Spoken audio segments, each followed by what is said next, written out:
Good morning and welcome to my workshop on this cold, blustery, windy day. We've got another storm coming in later on today, so I thought I finished work, so I thought I'd get in and do a wrench. Okay, it's an auto wrench similar to the one that Scout Crafter did earlier on, and I figured I'd got one knocking about somewhere. There it is. It's pretty rusty, doesn't go round very easily.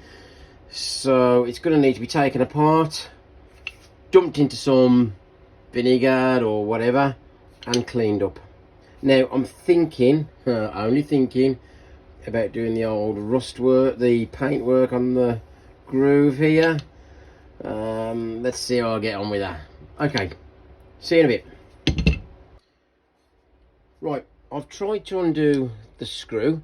It is very, very tight, so what I'm going to do, just dab a little bit of the old WD-40 on there, just to loosen off. It's, as we all know, it penetrates in, it loosens it off. Let's give it a, I don't really want to break the screw, to be fair, so what I'll do, I'll just, yeah, it's tight. Oh, I'll release it a little bit, pop a little bit more on so it penetrates a little bit more. It does work a little bit better if you do that. I just don't want to break this screw.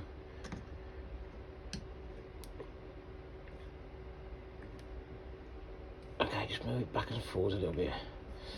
I'm not even sure it's coming out. Okay, little bit of time just to do it. Ease it backwards and forwards. Get the penetrating oil going to all the little minute nooks and crannies in the thread. That's now that. Look at that. That has come out. Oh, it's getting a lot easier every time the penetrating oil pops down into the threads, and that hopefully should pop out.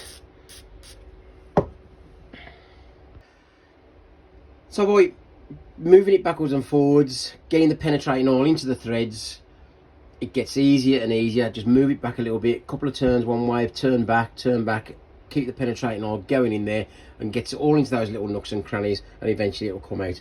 And this one should now slide out, and it is. You can see how rusty it is, to be fair, can't you? There you go. Pop that there, which means this should just slide out, and that is really rusty. And this should then slide off. Look at the muck in there. Oh, look at the muck. Okay, so we've got to clean all those up first before we do anything else.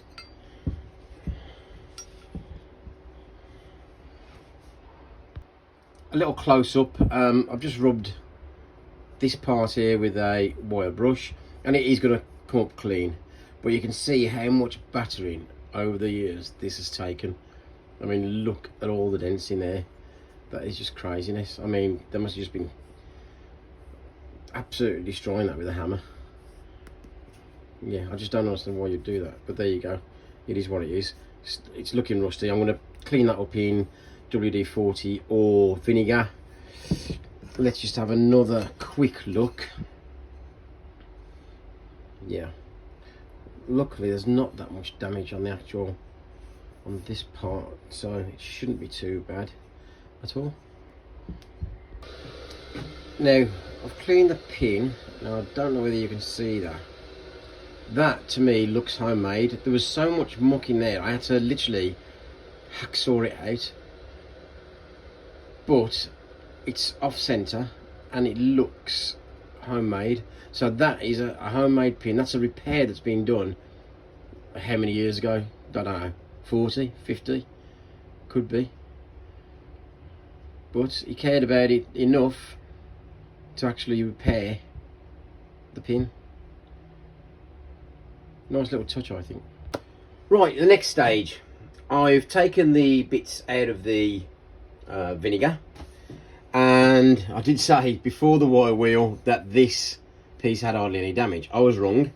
It's got loads of damage, and there's a little bend there. Now, how am I going to get that out? Let's see.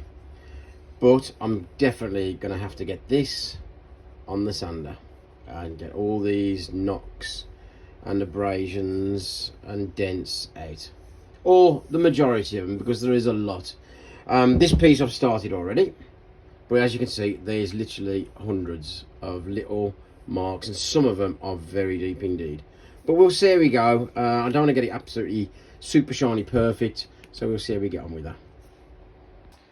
Okay, I've cleaned up the main part. It's looking fairly shiny compared to what I normally do.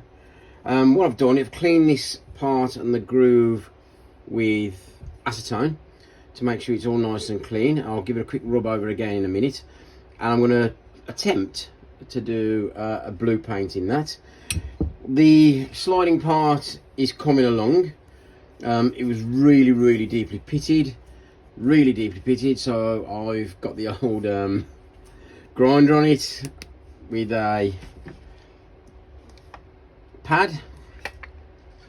It's a bit of a flap disc going on there, so yeah, I don't usually do that, but I thought with all the dents and the grooves and the damage to it, I'll give it a go. So that's coming along okay. I've got a bit more to do on that. That's coming up a little bit better. That was really damaged, so we're coming along. Let's see how we get on with that blue. Okay, it's early morning. I've got to go to work yet, so what I've done, I've polished it up. I've done a little bit of blue paint on it. I didn't want to polish it this much, to be fair. I like the dull look, but there was so many dings and dongs and pits and what have you. So I thought, well, might as well just polish it. I've painted the insides of there blue. I've put some blue paint on it. I've left the backside dull, and these parts here and the jaws pretty dull. I haven't polished it to a high mirror finish, but I think it looks okay. So overall, I'm quite pleased. So thanks for watching. Please subscribe, tell your friends, please make any comments. Always open to comments, you know that. And have a great weekend. Thank you.